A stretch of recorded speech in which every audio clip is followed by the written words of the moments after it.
दोस्तों जोहार, आप सभी का अभिषेक चक्रवर्ती यूट्यूब चैनल में हार्दिक स्वागत है। आज इस वीडियो के माध्यम से हम लोग क्लास 11th के इंग्लिश कोर के सेट 2 देखने वाले हैं, जो आर्ट्स, साइंस एंड कॉमर्स तीनों स्ट्रीम्स के 16 तारीख को होने वाले एग्जाम के लिए बहुत ही ज्यादा इंपॉर्टेंट है। दोस्तों इस वीडियो में शुरू से अंत तक बने रहिए ताकि एक भी प्रश्न आपके एग्जाम में ना छूटे। बस 10 दिन का समय बचा है दोस्तों, जोरदार तरीके से तैयारी शुरू कर दीजिए। अगर आप लोग चैनल पर पहली बार विजिट कर रहे हैं तो प्लीज चैनल को सब्सक्राइब कर लीजिए ताकि आगे की वीडियोस की नोटिफिकेशन सबसे पहले आपको मिल पाए। चलिए दोस्तों बिना देरी के वीडियो को शुरू करते हैं। यहाँ पर आप लोग देख सकते हैं दोस्तों, टोटल मार्क्स यानी फुल मार्क्स आप लोगों के 40 रहेंगे और टाइम यहाँ पर 1.5 घंटा दिया गया है, जबकि एग्जाम रूटीन का जो डेट शीट सामने आया है उसमें 1 घंटा 15 मिनट लिखा है, मतलब 15 मिनट की कटौती किया गया है। क्या यह ठीक किया गया या गलत, आप लोग कमेंट में अपना राय जरूर दें। चलिए सेक्शन ए देखते हैं क्या लिखा गया है।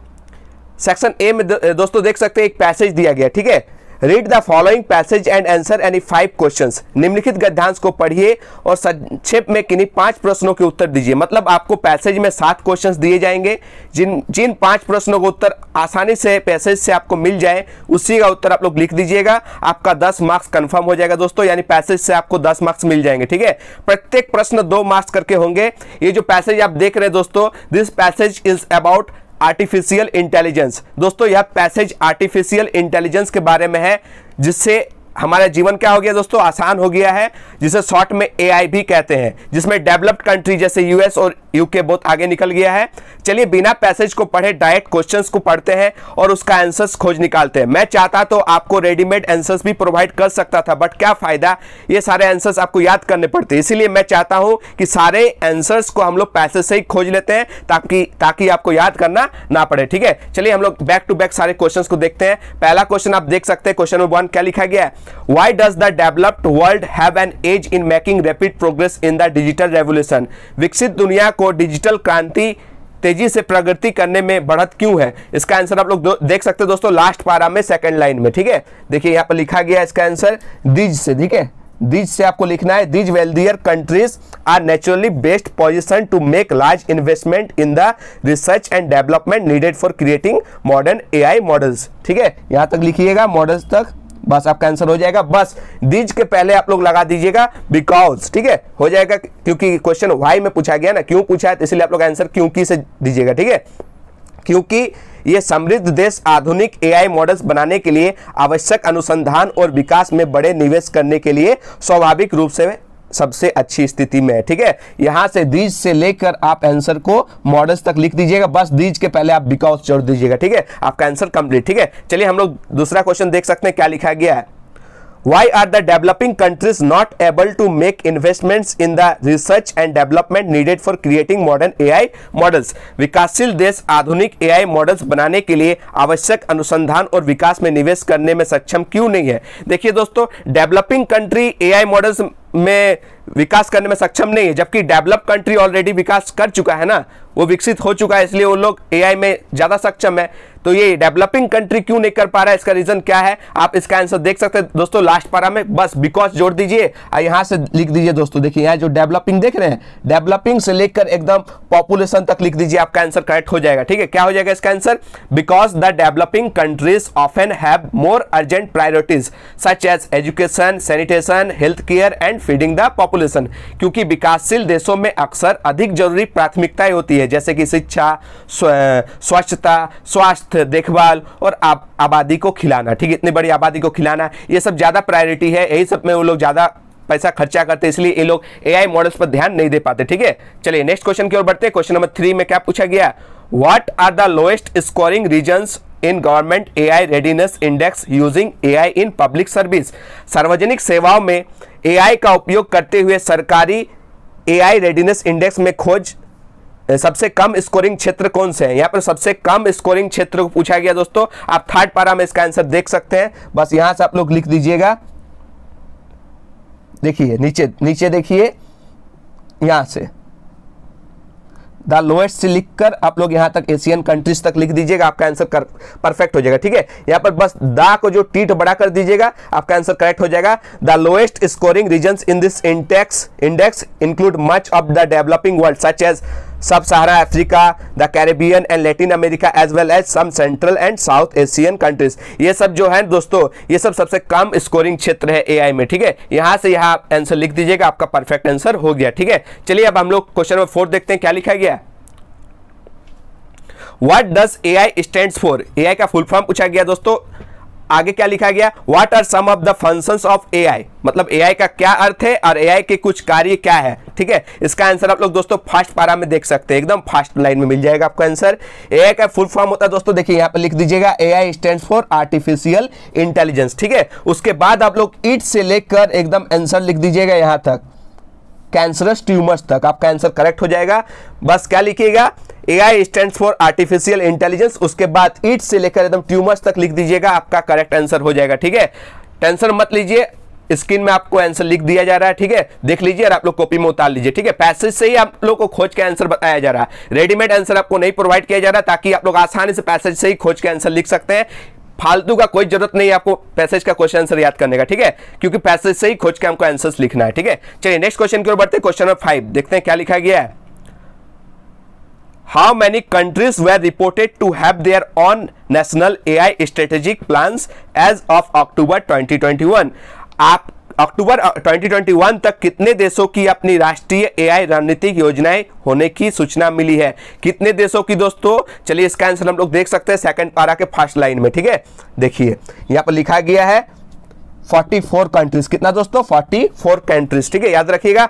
परफेक्ट आंसर देने के लिए आप लोग दोस्तों यहां से स्टार्ट कीजिएगा, एज से लेकर एकदम स्ट्रेटेजिक प्लान्स तक लिख दीजिएगा, फुल स्टॉप लगा दीजिएगा। ठीक है, आपका परफेक्ट आंसर हो जाएगा। As of October 2021 44 countries were reported to have their on national AI strategic plans. आपका आंसर परफेक्ट। ठीक है, आपको 2 नंबर मिल जाएंगे। चलिए दोस्तों क्वेश्चन नंबर 6 को देखते हैं क्या लिखा गया है। Name 2 developed and 2 developing countries mention in the given passage. इस पैसेज में मेंशन किया गया दोस्तों, उल्लेख किया गया 2 डेवलप्ड कंट्री का नाम लिखना है और 2 डेवलपिंग कंट्री। ठीक है, डेवलप्ड मतलब होता है दोस्तों विकसित देश, यानी जो ऑलरेडी डेवलप कर चुका है, जैसे अमेरिका, यूके, ये सब क्या है, डेवलप्ड कंट्री है, जो विकसित हो चुका है। ठीक है, और डेवलपिंग कंट्री जो विकास कर रहा है दोस्तों, विकसित नहीं हुई है पूरी तरह से, जैसे इंडिया वगैरह। ठीक है, तो चलिए इसका आंसर आप लोग देख सकते हैं। 2 डेवलप्ड कंट्री का देखिए थर्ड पारा के लास्ट फर्स्ट लाइन में मिल जाएगा दोस्तों। देखिए यहाँ पर लिखा गया the US and the UK, ये देख रहे हैं, the US and the UK, ये जो 2 कंट्री है ये डेवलप्ड कंट्री है। और चलिए डेवलपिंग कंट्री आप लोगों को खोज के दिखाते हैं,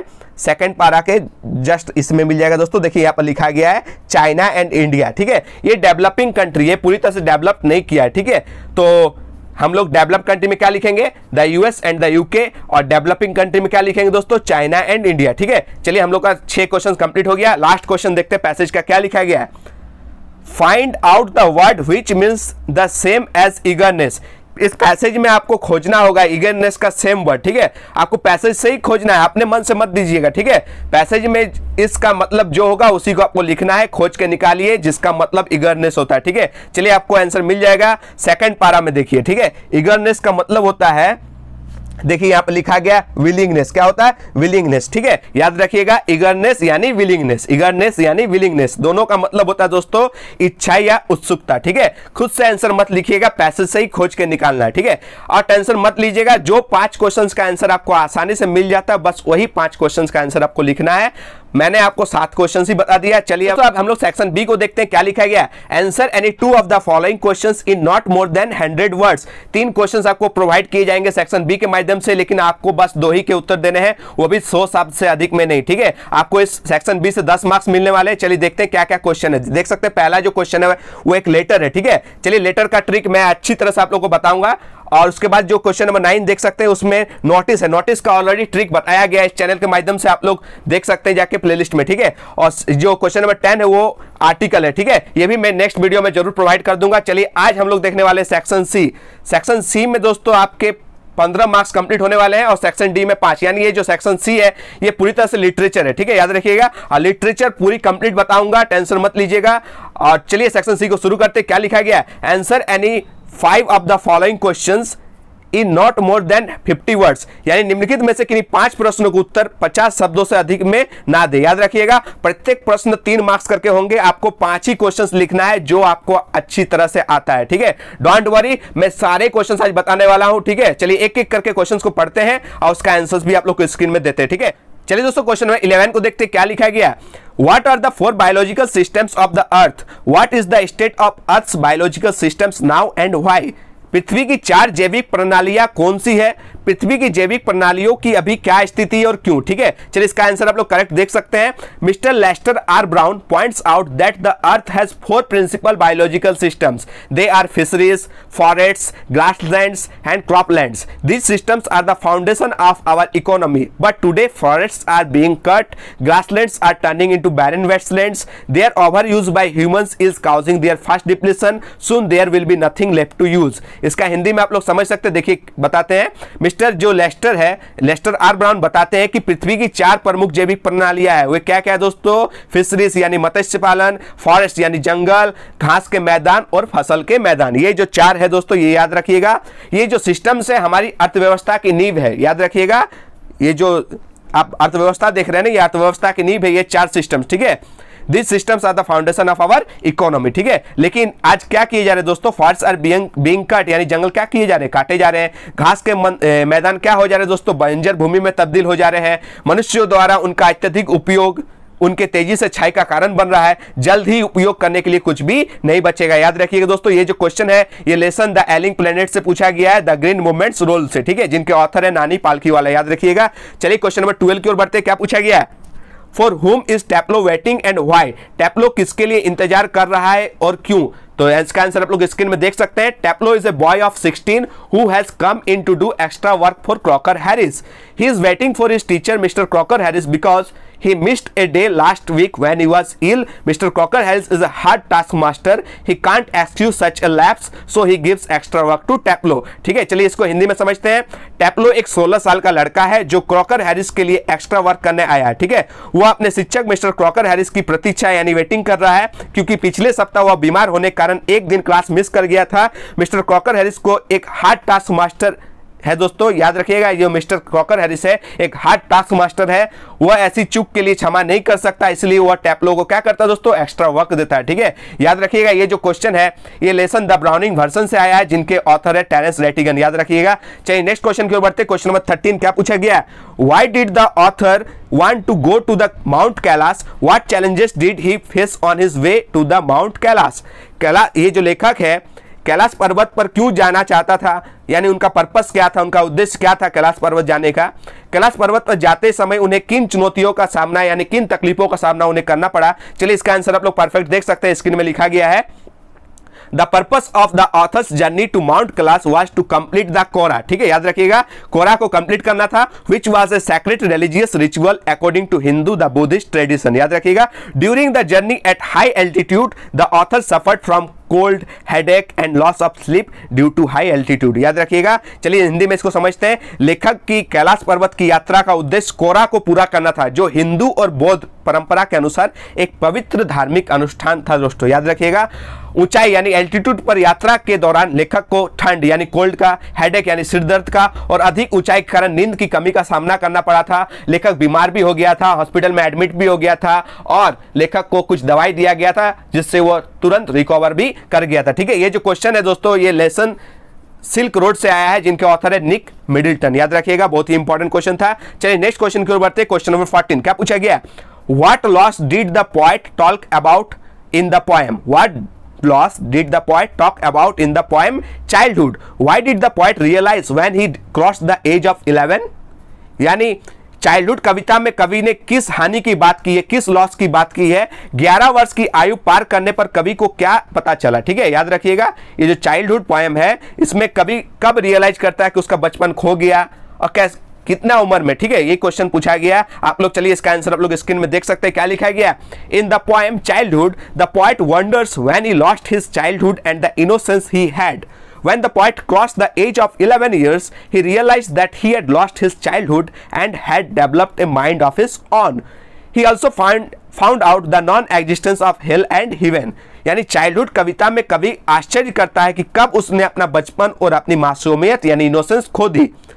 जब कवि ने 11 वर्ष की आयु पार की तो उसने महसूस किया कि उसने अपना बचपन खो दिया है। कब रियलाइज किया दोस्तों? जब उसने अपना 11 साल पार किया, ठीक है, जब वो 11 इयर्स क्रॉस कर गए उसे रियलाइज हुआ कि उसने अपना बचपन क्या किया, खो दिया, और उसने अपना मासूमियत को भी खो दिया और उसने अपना माइंड विकसित कर लिया दोस्तों, उसका माइंड डेवलप कर गया। उन्होंने नरक और स्वर्ग यानी हेल और हेवन के बारे में उन्हें गैर अस्तित्व का पता चल गया। यानी ये जो हेल है, हेवन है, ये जियोग्राफी बुक में होता नहीं है, ये कुछ नहीं होता, ये बस हमारी कल्पना है, ये बचपन में बस हम लोग सुनते हैं, ये बस रियलाइज हो गया। जब देखिएगा दोस्तों आप कार्टून नेटवर्क देखते हैं तो आपको कार्टून में मजा आता है, आप कार्टून में घुस जाते हैं, लेकिन जैसे जैसे बड़े होते हैं ना तो आप जानते हैं, जैसे टॉम एंड जेरी में नहीं होता है, जेरी क्या होता था, एक कार आता है उसको चपेट के चला जाता है, फिर जेरी क्या हो जाता है, उठ जाता है, तो हम लोग उसको बिलीव करते हैं। लेकिन रियल लाइफ में क्या होगा, एक चूहा पर अगर एक कार चल जाएगा तो वो बचेगा नहीं ना। बस हम लोग का माइंड क्या हो जाता है, जब हम लोग बड़े होते हैं तो हम लोग माइंड डेवलप हो जाता है। बस लेखक का भी माइंड डेवलप कर गया जब उन्होंने 11 साल का उम्र पार किया। याद रखिएगा ये जो पोएम है दोस्तों, ये चाइल्डहुड पोएम्स आया है, जिनके पोएट है मार्कस नाटन। याद रखिएगा। चलिए आप लोगों से चाइल्डहुड पोएम्स एक इंपॉर्टेंट क्वेश्चंस पूछ रहे हैं, जिनको भी इस क्वेश्चंस का आंसर आता है कमेंट में यस सर लिख दीजिएगा, और सकिएगा तो कमेंट में आंसर भी लिख सकते हैं, मैं जरूर लाइक करूंगा। ठीक है, चलिए क्वेश्चन आप लोग स्क्रीन में देख सकते हैं, क्या लिखा गया, what according to the poem childhood is involve in the process of growing up. Childhood कविता के अनुसार बड़े होने की प्रक्रिया में क्या क्या शामिल है। ठीक है, इसका परफेक्ट आंसर आप लोगों को सेट 1 में दिया गया है, टेंशन मत लीजिए। जिनको भी नहीं आता है आप सेट 1 देख सकते हैं। ठीक है, और जिनको भी आता है वो लोग यस सर लिखिए या फिर आंसर को लिख डालिए, बहुत छोटा सा आंसर है। ठीक है, मैं जरूर लाइक करूंगा। चलिए आगे क्वेश्चन बढ़ते हैं, क्या लिखा गया है क्वेश्चन 15 में, What sort relationship do the father and the son have in the poem Father to Son? Father to Son कविता में पिता और पुत्र का किस प्रकार का संबंध है दोस्तों, यही पूछा गया क्वेश्चन में। ये जो Father to Son जो कविता है, ये जो पोएम है, इसमें पिता और पुत्र के बीच में संबंध कैसा है, ये आप लोगों को पूछा गया। चलिए इसका आंसर आप लोग स्क्रीन में देख सकते हैं, क्या लिखा गया है। In the poem Father to Son, there is a sore relationship between the father and the son. There has become a long distance or gap between the father and the son. They behave like strangers, यानी अजनबियों की तरह behave करते हैं। There is no attachment between them, दोनों के बीच में कोई भी अटैचमेंट यानी लगाव नहीं है। There is no sign of understanding between them, दोनों के बीच में कोई अंडरस्टैंडिंग नहीं है। ठीक है, चलिए इसका आंसर हम लोग हिंदी में समझते हैं।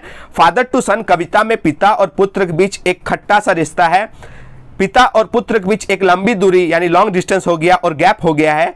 वे अजनबियों की तरह यानी स्ट्रेंजर्स की तरह व्यवहार करते हैं। उनके बीच में कोई भी अटैचमेंट यानी लगाव नहीं है। उनके बीच समझ यानी अंडरस्टैंडिंग का कोई संकेत नहीं दिखाई देता। ठीक है, ये जो क्वेश्चन है आपका दोस्तों, ये पोएम से आया है, जिस पोएम का नाम है फादर टू सन, और जिनके पोएट है एलिजाबेथ जेनिंग्स। याद रखिएगा, बहुत ही इंपॉर्टेंट क्वेश्चन है। चलिए नेक्स्ट क्वेश्चन की ओर बढ़ते हैं बिना देरी के। क्वेश्चन नंबर 16 क्या पूछा गया, what does Elsa think is enough to pass the examination. Elsa परीक्षा पास करने के लिए क्या पर्याप्त सोचिए दोस्तों, क्या पर्याप्त सोचती है, यानी उनके लिए इनफ क्या है एग्जामिनेशन पास करने का। ठीक है, परीक्षा पास करने के लिए उनके लिए इनफ क्या है। चलिए इसका आंसर आप लोग स्क्रीन में देख सकते हैं। Elsa is Albert's cousin. ठीक है, याद रखिएगा, ये जो अल्बर्ट आइंस्टीन है उनका कजन है दोस्तों। She normally lives in Berlin where her father has a business. She thinks that one can pass the examination simply by learning things by heart and repeating them in the exams. A student doesn't have to understand what he is taught. ठीक है, इसका answer आप लोग हिंदी में समझिए दोस्तों। Elsa Albert का चचेरी बहन है। याद रखिएगा, एल्सा इज अल्बर्ट्स कजन। ठीक है, एल्सा अल्बर्ट का चचेरी बहन है। वह आमतौर पर बर्लिन में रहती है, जहां उसके पिता का क्या है, बिजनेस है यानी व्यवसाय है। वह सोचती है कि कोई भी व्यक्ति केवल दिल से चीजों को सीखकर और परीक्षा में उन्हें दोहराकर परीक्षा पास कर सकता है। कैसे दोस्तों, दिल से सीखकर और उन्हें परीक्षा में क्या करके, रिपीट करके यानी दोहराकर परीक्षा कोई भी पास कर सकता है। एक छात्र को यह समझने की जरूरत नहीं है कि उसे क्या पढ़ाया जाता है। ठीक है, ये जो इंपॉर्टेंट क्वेश्चन देख सकते हैं दोस्तों, ये जो है आपके lesson Albert Einstein at school से पूछा गया, जिनके ऑथर कौन है दोस्तों, पैट्रिक प्रिंगल। ठीक है, याद रखिएगा। चलिए नेक्स्ट क्वेश्चन की ओर बढ़ते हैं। क्वेश्चन नंबर 17 क्या पूछा गया है, Who was Joe Morgan? Why was he waiting for Dr. Andrew Manson? जो मॉर्गन कौन थे और वह डॉक्टर एंड्रू मैनसन की प्रतीक्षा यानी वेटिंग क्यों कर रहे थे। ठीक है, चलिए इसका आंसर आप लोग स्क्रीन में देख सकते हैं, क्या लिखा गया है। Joe Morgan was a driller in Balenly, a mining town. He was a big, strong and heavy middle-aged person. Joe and his wife Susan, who had been married nearly 20 years, were expecting their first child. Joe was waiting for Dr. Andrew Manson to help Susan in the delivery of the child. ये जो Morgan है एक खनन शहर यानी बैलेनली में एक driller था। ठीक है, वह एक बड़ा सा मजबूत सा और मध्यम वायु वर्ग का व्यक्ति था। जो और उसकी पत्नी सुसान जिनकी शादी को लगभग 20 साल हो चुके थे, अपने पहले बच्चे की उम्मीद कर रहे थे। दोस्तों याद रखिएगा, उनकी वाइफ प्रेग्नेंट थी, जो बच्चे की डिलीवरी में सुसैन की मदद करने के लिए डॉक्टर एंड्रू मैनसन की प्रतीक्षा कर रहा था। याद रखिएगा, डॉक्टर जो है वो क्यों डॉक्टर एंड्रू का वेट कर रहा था, क्योंकि उनकी पत्नी की डिलीवरी में डॉक्टर जो एंड्रू है वो हेल्प करे, इसलिए वेट कर रहा था। ठीक है, ये जो इंपॉर्टेंट क्वेश्चन आप लोग देख सकते हैं, ये आपका लेसन बर्थ से आया है, जिनके ऑथर है एजे करोनिन। याद रखिएगा, बहुत ही इंपॉर्टेंट क्वेश्चन है। चलिए हम लोग अब सेक्शन डी देखते हैं। सेक्शन सी के सातों क्वेश्चन आपको अच्छे से प्रोवाइड कर दिया गया परफेक्ट आंसर के साथ, वो भी वर्ड लिमिट को ध्यान में रखते हुए। ठीक है, छोटे छोटे आंसर नहीं लिखाया गया दोस्तों, जितना वर्ड पूछा गया था वर्ड लिमिट को ध्यान में रखते हुए सबसे करेक्ट, सबसे परफेक्ट आंसर आपको इसी चैनल के माध्यम से प्रोवाइड किए जा रहे हैं। दोस्तों आप लोग बस याद कीजिए, अच्छे से समझिए और वीडियो को बार बार देखिए। ठीक है, ताकि आपको याद हो जाए और आप लोग एग्जाम में अच्छे स्कोर ला पाए। ठीक है दोस्तों, चलिए अब हम लोग सेक्शन डी को देखने वाले। क्या पूछा गया? Answer any one of the following questions in not more than 100 words. यानी आपको निम्नलिखित में से किन्हीं एक प्रश्न का उत्तर देना है, वह भी 100 शब्द से अधिक में नहीं। ठीक है, याद रखिएगा, वर्ड लिमिट का ध्यान रखिएगा, कम से कम 100 वर्ड होना चाहिए, उससे ज्यादा नहीं। ठीक है, आपको 2 क्वेश्चंस प्रोवाइड किए गए हैं, लेकिन आपको लिखना एक ही है। लेकिन मैं आपको दोनों क्वेश्चंस बता देता हूं, ताकि एग्जाम में कोई भी आए आपको आसानी से लिख दीजिएगा। ठीक है, जिससे आपको 5 मार्क्स मिल जाएंगे। ठीक है, चलिए पहला क्वेश्चन देख सकते हैं। क्वेश्चन नंबर 18 में क्या पूछा गया?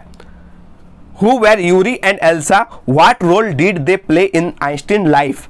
यूरी और एल्सा कौन थे? आइंस्टीन के जीवन में उन्होंने क्या भूमिका निभाई? ठीक है, चलिए एक एक करके हम लोग इसका आंसर देख सकते हैं। सबसे पहले मैं यूरी के बारे में बताता हूं। यूरी कौन था? वह अल्बर्ट आइंस्टीन के लाइफ में क्या भूमिका निभाया? ठीक है, चलिए इसका आंसर आप लोग स्क्रीन में देख सकते हैं। Yuri was Albert's only friend. क्या? Yuri was Albert's only friend. Albert told him everything of his life. He was a senior student, perhaps of medical school. He knew a lot of medical students. It was he who introduced Albert to Dr. Ernest Well and helped further Albert's plan by getting him medical certificate he desired so earnestly. ठीक है, चलिए इसका answer हम लोग हिंदी में देख सकते हैं।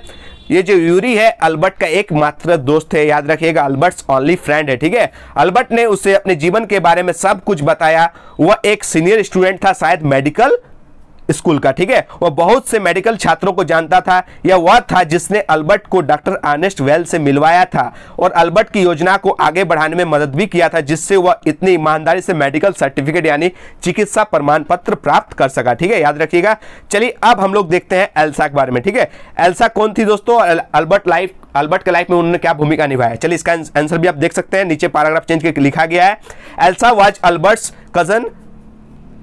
She lived in Berlin. Her father was a businessman. She told Albert that she was sure Albert could learn enough to pass the examination if he tried. She told him that she knew many students more stupid than Albert and they got through the examinations. For this, Albert didn't need to learn what he had been taught to him. However, he should be able to repeat in the examination. ठीक है, Elsa कौन थी दोस्तों? Albert's का cousin था, यानी चचेरी बहन थी। वह बर्लिन में रहती थी। उसके पिता एक व्यापारी थे। उसने अल्बर्ट से कहा कि उसे यकीन है कि अगर उसने कोशिश की, अगर वो ट्राई किया तो अल्बर्ट परीक्षा में जरूर उत्तीर्ण करेगा दोस्तों, और उत्तीर्ण करने के लिए पर्याप्त सीख सकता है दोस्तों। उसने उससे कहा कि अल्बर्ट से अधिक मूर्ख छात्रों को वो जानती है, यानी वो इतने छात्रों को जानती है जो अल्बर्ट से भी ज्यादा स्टूपिड है, लेकिन उन्होंने क्या किया दोस्तों? परीक्षा में पास किया दोस्तों। इसके लिए अल्बर्ट को वह सीखने की जरूरत नहीं थी जो उससे सिखाया गया था, हालांकि उसे परीक्षा में दोहराने की में सक्षम होना चाहिए। ठीक है, रिपीट करना, जो आप सीख रहे हैं दोस्तों उसको आपको एग्जाम में जाके रिपीट करना है। जैसे मैं आप लोगों को सारे आंसर्स प्रोवाइड कर रहा हूं, बस ये आंसर्स आपको जाके आपको एग्जाम कॉपी में आराम से लिख दीजिए। ठीक है, आप 100% पास कीजिएगा। ठीक है, आप लोग बस वीडियो को देखिएगा, आंसर्स को याद नहीं कीजिएगा और वहां पर जाके उसको रिपीट नहीं कीजिएगा तो कैसे पास कर सकते? ठीक है, मैं जो बता रहा हूं उसको आपको प्रैक्टिस करना है, जाके एग्जाम कॉपी में डाल देना। ठीक है, यानी रिपीट कर देना, यानी दोहरा देना। 100% पास कीजिएगा अच्छे मार्क्स के साथ। ठीक है, चलिए नेक्स्ट क्वेश्चन की ओर। ये जो आप क्वेश्चन देख रहे हैं, क्वेश्चन 18, ये है आपके लेसन से आया है अल्बर्ट आइंस्टीन एट स्कूल, जिनके ऑथर है पैट्रिक प्रिंगल। ठीक है, जितना भी आंसर्स मैं आपको करा रहा हूं, ठीक है, लिटरेचर के, ठीक है, सारे के आंसर्स आप याद कीजिए, कॉपी में लिख डालिए और प्रैक्टिस कीजिए और जाके क्या कीजिए, एग्जाम हॉल में एग्जाम कॉपी में जाके दोहरा दीजिए, रिपीट कर दीजिए। 100% पास करेंगे अच्छे मार्क्स के साथ। चलिए दोस्तों, क्वेश्चन नंबर 19 आप देख सकते हैं क्या लिखा गया है। Describe the character of Taplow in the play the Browning version. ये जो द ब्राउनिंग वर्सन नाटक है उसमें टैप्लो का स्केच कैरेक्टर लिखने बोला गया है, यानी उनका चरित्र लिखने बोला गया है। चलिए इसका परफेक्ट आंसर आप लोग स्क्रीन में देख सकते हैं क्या लिखा गया है। Taplow is one of the most significant characters in the play the Browning version. ये जो टैप्लो है द ब्राउनिंग वर्सन नाटक में सबसे महत्वपूर्ण चरित्रों यानी पात्रों में से एक है। Taplow is a boy of 16 who has come in to do extra work for Crocker Harris. Taplow 16 साल का एक लड़का है जो श्रीमान क्रॉकर हैरिस का अतिरिक्त कार्य करने आया है, क्योंकि वह सप्ताह में एक दिन क्लास मिस कर गया था, जिसके वजह से क्या किया गया दोस्तों, ये जो क्रॉकर हैरिस है उन्हें एक्स्ट्रा वर्क दिया था। ठीक है, चलिए आगे देखते क्या लिखा गया। He is in the lower 5th standard. Taplow lower 5th class में है दोस्तों, याद रखिएगा। He is extremely interested in science and doesn't like literature. ठीक है, टैप्लो को साइंस यानी विज्ञान में ज्यादा इंटरेस्ट है यानी रुचि है, और उसे लिटरेचर यानी साहित्य एकदम पसंद नहीं है। याद रखिएगा, उनका रुचि सबसे ज्यादा किस में है, साइंस में। ठीक है, he considers science much more exciting and interesting than literature. वह विज्ञान को साहित्य से कहीं अधिक रोमांचक और रोचक मानते हैं। याद रखिएगा, ठीक है, उसका जो है साइंस में बहुत ज्यादा ही लगाव है, साइंस में उसको इंटरेस्ट आता है, मजा आता है। ठीक है, चलिए आगे देखते क्या लिखा गया है। Taplo is a pupil of Mr. Crocker Harris. He finds Mr. Crocker Harris is a very strict teacher who follows rules and is hard to please. But he also tries to please Mr. Frank, जो एक science teacher है। Taplo is a good at mimicry. He mimics Crocker Harris just to please Mr. Frank. याद रखिएगा, जो टैप्लो है वह mister Crocker Harris का pupil यानी शिष्य है। वह मिस्टर क्रॉकर हैरिस को एक शिक्षक के रूप में पाता है, यानी एक हार्ड शिक्षक के रूप में पाता है, यानी एक हार्ड टास्क मास्टर के रूप में पाता है, जिसे प्लीज करना यानी खुश करना बहुत ही ज्यादा मुश्किल है। लेकिन वह मिस्टर फ्रैंक को, जो साइंस के टीचर है, उसे खुश करने की भी कोशिश करता है। टैप्लो मिमिक्री यानी नकल करने में बहुत ज्यादा एक्सपर्ट है दोस्तों, याद रखिएगा, वो किसी का भी नकल कर सकता है, खासकर मिस्टर क्रॉकर हैरिस का। ठीक है, वह मिस्टर फ्रैंक को खुश करने के लिए क्रॉकर हैरिस का क्या करता है दोस्तों, नकल करता है। याद रखिएगा। तो दोस्तों इस तरह से हम लोगों ने सेट 2 को कंप्लीट कर लिया। जिन्होंने सेट 1 नहीं देखा है, प्लेलिस्ट में जाकर देख सकते हैं। 2 पार्ट में सेट 1 को डाला गया है। ठीक है, पहले फर्स्ट पार्ट को देखिएगा, उसके बाद सेकंड पार्ट को देखिएगा। ठीक है, बहुत इंपॉर्टेंट क्वेश्चन उसमें भी शामिल किया गया है। दोस्तों अगर यही वीडियो थोड़ी सी भी हेल्पफुल साबित हुई तो इस वीडियो को ज्यादा से ज्यादा लाइक कीजिए, ज्यादा से ज्यादा दोस्तों के बीच शेयर कीजिए, और कमेंट करके अपना फीडबैक देना ना भूले। दोस्तों अगर आप लोग सेट 3 और इंग्लिश कोर के इंपॉर्टेंट क्वेश्चन के सीरीज चाहते हैं तो कमेंट में बताइए, और किस किस सब्जेक्ट का आप चाहते हैं वो भी बताइए, मैं जल्द से जल्द प्रोवाइड करूंगा। तब तक के लिए दोस्तों धन्यवाद। जय हिंद, वंदे मातरम।